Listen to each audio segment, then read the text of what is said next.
Simula ngayong gabi, masisilayan ang mga bulalakaw mula sa Gemini constellation. Tatagal ang meteor shower na Geminid hanggang December 17. May report si Isay Reyes. Nakagawian na ng magkakaibigan sina Marge, Stephanie, Michael at Polly ang manood ng mga meteor shower. Dito sa rooftop ng Pag-asa Astronomical Observatory sa UP Diliman ang kanilang madalas na tambayan.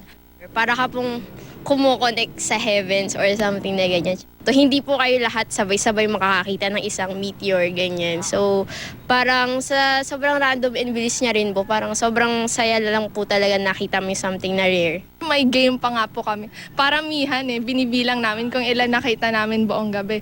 So, yun po, sobrang saya, tapos may competitive feeling pa.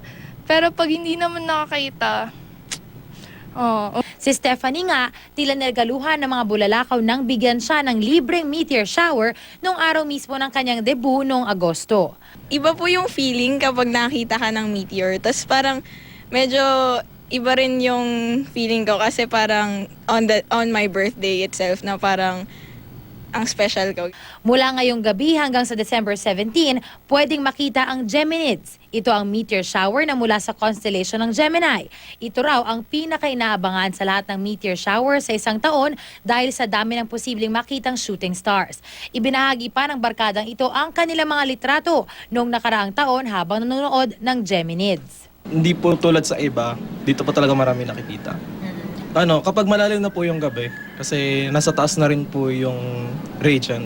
Gamit ang isang application, mas madali raw para sa mga estudyante na alamin kung nasan ba yung lokasyon ng constellation na kanilang inaabangan. Katulad ngayon, itong si Gemini ang inaabangan para sa Geminids. Nasa bandang silangan pa siya at habang lumalalim nga ang gabi ay papunta ito sa direksyon Pakanluran. Sa December 14 at 15 ang peak ng Geminids meteor shower. Ibig sabihin, nasa humigit kumulang 40 na bulalakaw kada oras ang maaaring makita. Sa panonood nito, hindi na kailangan gumamit ng kahit anong aparato. Kailangan lang tumingin sa langit at maging matyaga sa pag-aabang.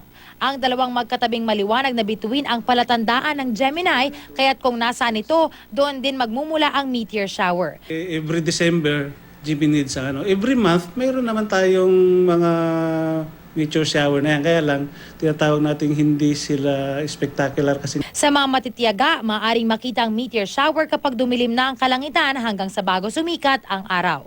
Isay Reyes, GMA News.